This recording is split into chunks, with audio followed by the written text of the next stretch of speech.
Hi, it's Andy with wristadvisor.com, and today we have a very special review for you, courtesy from Moyer Fine Jewelers. Today we're going to be taking a look at the Glashutte Original PanoMaticLunar.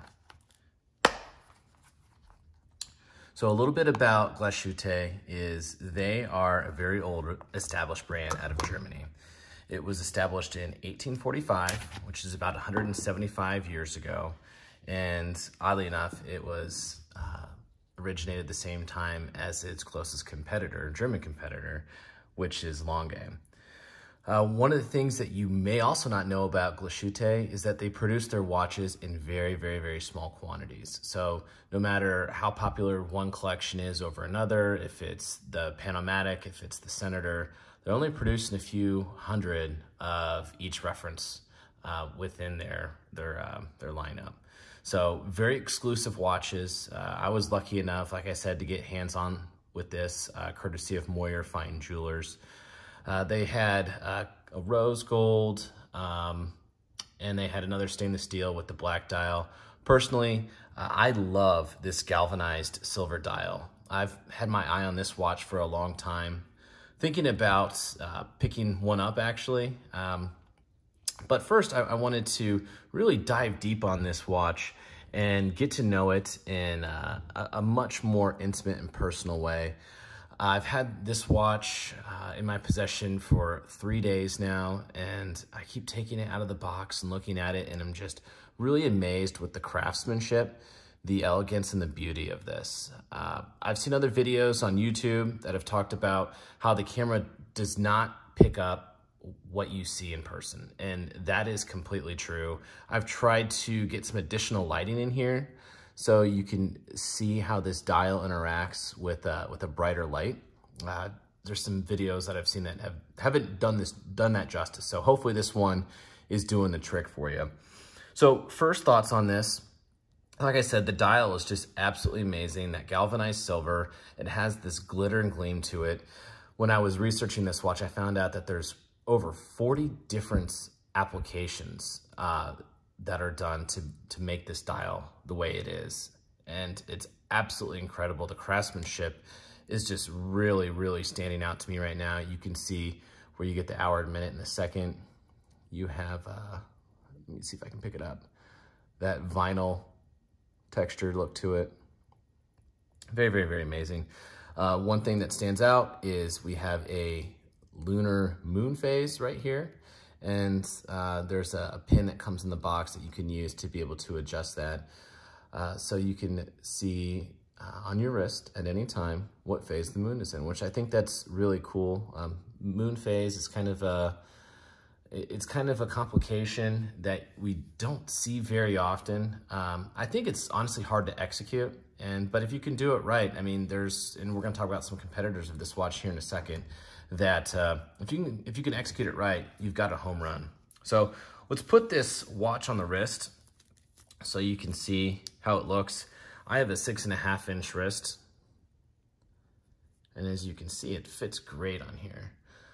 This is a dress watch, even though it's 40 millimeters, and I think kind of a little thick.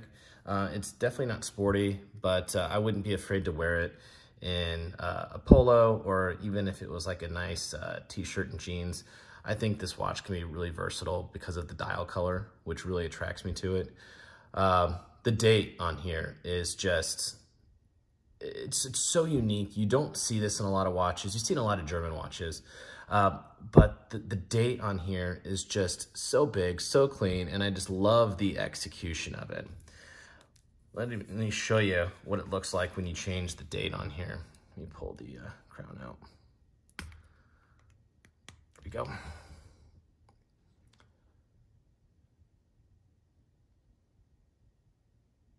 So as you can see, it's not right at midnight, but the execution of it and the display is just done on just a different level. It's really an amazing piece of this watch. And really just elevates it from a horological standpoint and just the elegance of what this is. From getting hands-on with a lot of watches, I would compare kind of as far from like a finishing and craftsmanship standpoint, I would compare it to Grand Seiko. I mean, obviously it looks much different than a Grand Seiko watch, but when you get hands-on with it and you see it in person, you can completely tell that every aspect of this watch had absolute thought put into it, and it's been executed to perfection. So next, let's talk about the specs on this. The functions, we have an hour, minute, a panorama date, and a moon phase, like we've discussed. Powering this watch, we have the Calibre 9002. So this is an in-house movement by Glashutte, and I'm trying to get a good shot on it right here. All right, so yeah, we got it. You can see that we have a stainless steel and gold rotor right here, and we have a great view of the movement right here. Now, if you're wondering why most of the movement's covered up by this plate, it's done so to add durability to watches. And this is not unique to Glashutte. Lange does this as well. So it's definitely a piece of German engineering, if you want to say. In the movement, you'll see that we have two swan necks right here, and these are used to regulate time. There's one right here, and there's one right here. And these screws, you can tighten or loosen to help regulate the accuracy of this watch. So, you know, it's honestly a beauty to look at. And sorry for hitting the camera here. I'm just trying to make sure that you guys get the best view possible of the back of this watch. The finishing is just exquisite. Like I said, you know, when you take a look at every aspect of this watch, you really cannot help but just think of elegance, sophistication, and the amount of time, effort, and energy that Glashutte's gone into executing this. So as you can see, this watch retails for $10,100 US. And where that sits, as far as what I would compare this watch to, would be, I would say, a great price point. Obviously, you can compare it to its other German competitor, the Lange with the Lange 1, but they only make those in precious metal materials. So it's much more expensive to be able to get a watch that's similar to this.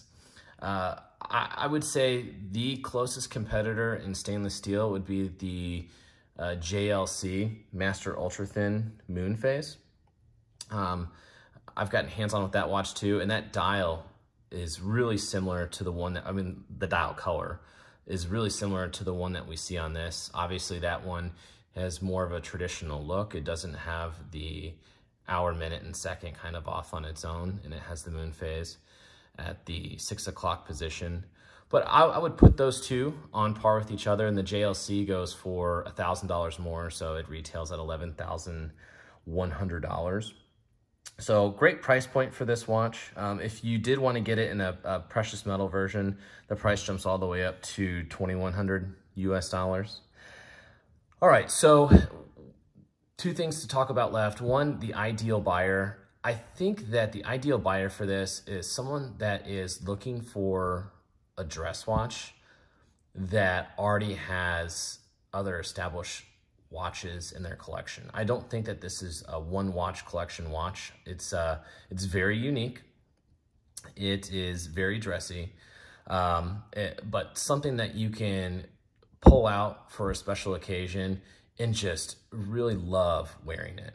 And not saying that you can't wear it every day or have it in a normal rotation, but I think that a watch of this magnitude, this beauty, you know, there needs to be some importance and specialty when you pull it out and when you wear it. So I would say anyone that is an established watch collector, I would say maybe 4 or 5 watches, wants to get into dress watches, this would be a great, great, great option for you. Last thing to talk about is room for improvement. If you can see my notes right next to me, I honestly have that section blank. I'm always wanting to, you know, maybe find something to point out that can improve the watch. But, you know, honestly, other than maybe just kind of maybe how plain the round case is, that would be like maybe my only critique for this watch.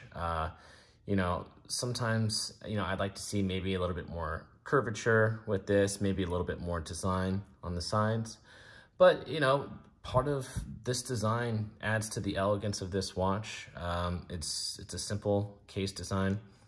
So, you know, some people that might be a huge benefit for. But, you know, overall, great job, Glashutte. I don't know if it wasn't until recently I ever saw myself buying anything other than Swiss luxury watches, maybe other than like a Grand Seiko. But after getting hands-on with this and experiencing it for, you know, a couple days, you know, I think I'm close to being sold.